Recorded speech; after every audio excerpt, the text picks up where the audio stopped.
Hey everyone, it's Kate-lee here again. Welcome to part 2 of this training. I was bright-eyed and literally bouncing off the walls when I first learned about the value ladder secret. This was one of the biggest aha moments that helped take my business to a whole new level. And I'm going to give you this secret right now, again, as a special gift.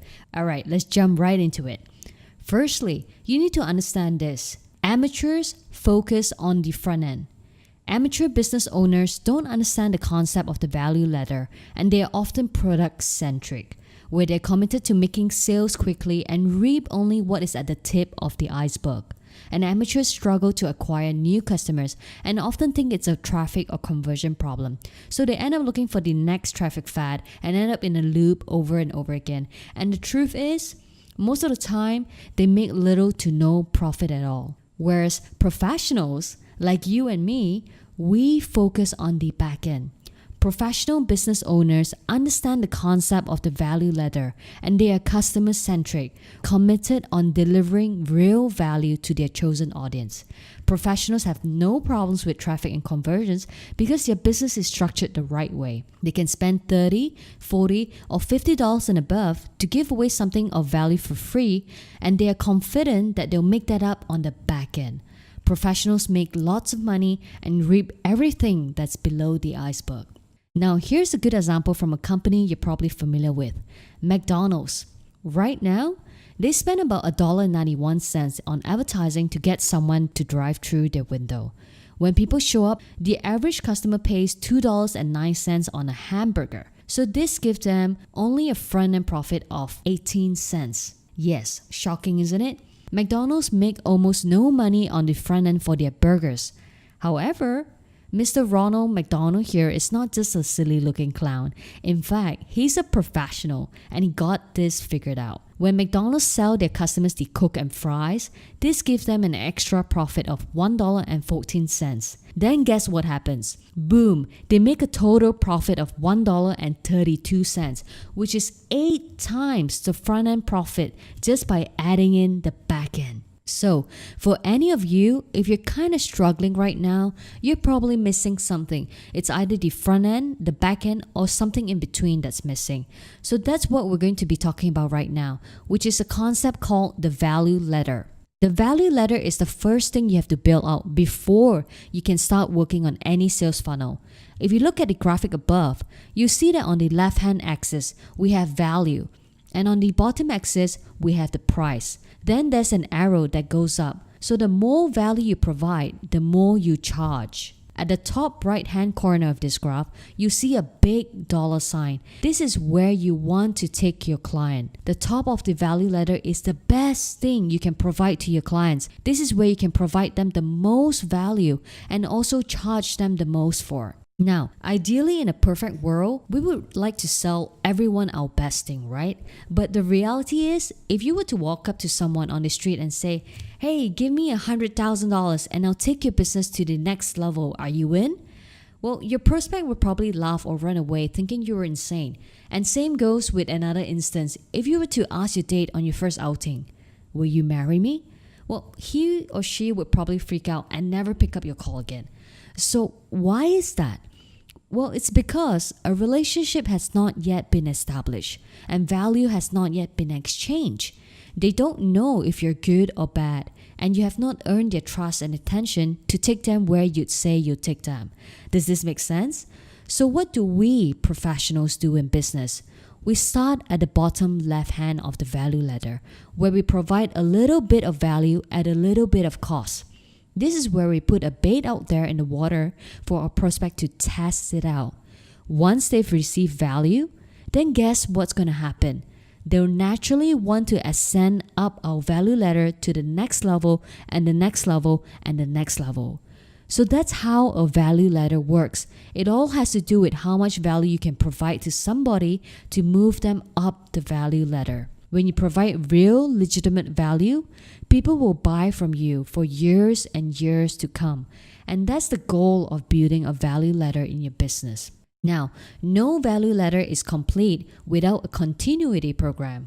You see this on the bottom right-hand side of the graphic with dollar signs going across. This is your continuity program. For any good business, you want a good continuity program where people are paying you monthly, quarterly, half yearly, or yearly for something. For example, it could be a continuity program for softwares, checkups, memberships, premium content, and etc.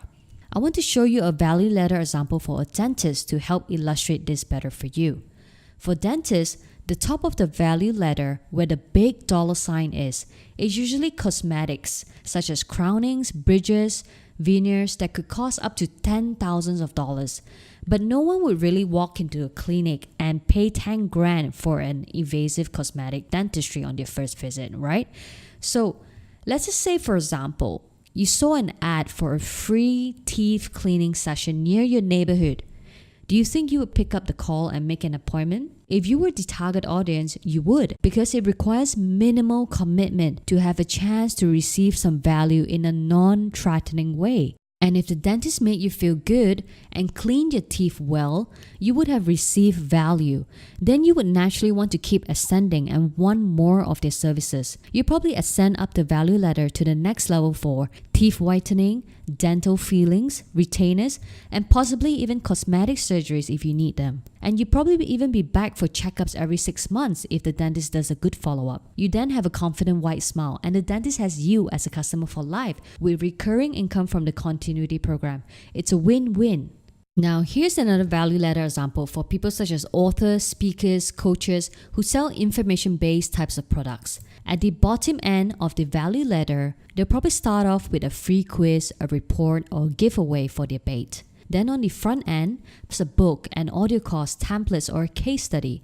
Then in the middle of the ladder, a home study course, a live event, or some group coaching course. Then at the top of the value ladder, an inner circle program or platinum partnerships. Then for the continuity program, it could be a monthly membership for premium content. Then how about physical products or professional services? If you were selling something in this line, sometimes it takes a little thought and creativity. If you already have a physical product or service that you sell in the middle of your ladder, think about what type of bait could you create to attract your dream customer. For the top of your value ladder, what high-end or custom service can you provide? Here's another value ladder example for a fashion designer who sells physical products and provides a professional service that are created. So in the middle of the value ladder, this designer is already selling designer suits in a store. So for the front of the ladder, perhaps you could give away some free cufflinks or ties. And then on the top end of the value ladder, she could probably provide some high-end custom design suits where she can charge a premium fee for. Then for the continuity program, she could provide a dry cleaning service which the customer comes back for. So what does your value ladder look like? Now, I'm aware that everyone has a different type of company. At this point, you're probably trying to figure out how to add more offers to your value ladder. For your bait and front end, think about what can you create to attract your dream customer. What can you provide for them to receive some value in a non-threatening way? What would make them so excited to give you their time and money for? Then for your middle and back end, look at what else could you bundle together. Could you offer a coaching program? How about a live event? What other results or value could you give to your dream clients? And for your continuity program, what can you offer as a recurring service? You can always leverage on other people's offers first by doing a cross promotion for them as an affiliate, provided it's a good product that you see fit for your audience, okay? Because the most important thing is to create momentum in your business, and then you can start building out the different phases as you go along. So take some time to really think about your business and figure out your entire value ladder. Brainstorm on it and figure out your bait, what can you create to attract your dream customer? Front of ladder, what can you start your people off with? Middle of ladder, what can you ascend them to? Top of ladder, where do you ultimately want to take them? And the continuity program, what can you offer to them as a recurring service? While it's not always obvious what you can add to the front end, back end, or continuity program of your company, but I promise you that there are solutions out there. I also know that if you want to succeed and beat out your competition, you need to have this value ladder in place. Because once you do that, you'll also open floodgates, allowing you to spend more money to get more new customers. And this is how you really stay on top of the game, like the professionals, and make a lot of money out of it. Okay, so up next, we're going to bridge the gap between a value ladder and a sales funnel. You need to understand what an effective sales funnel is and how that relates to everything we've discussed so far. We'll also be touching on what a break-even funnel is and where the magic really happens. The next lesson is critical to your success as we tie everything together. You're also going to love the diagrams and a real-life example from Tony Robbins and why it's so important to think of your company in terms of funnels. And also, when complete the training, I also have a surprise for you. Okay, so click now to watch the video below to review part 3 from a ladder to a funnel.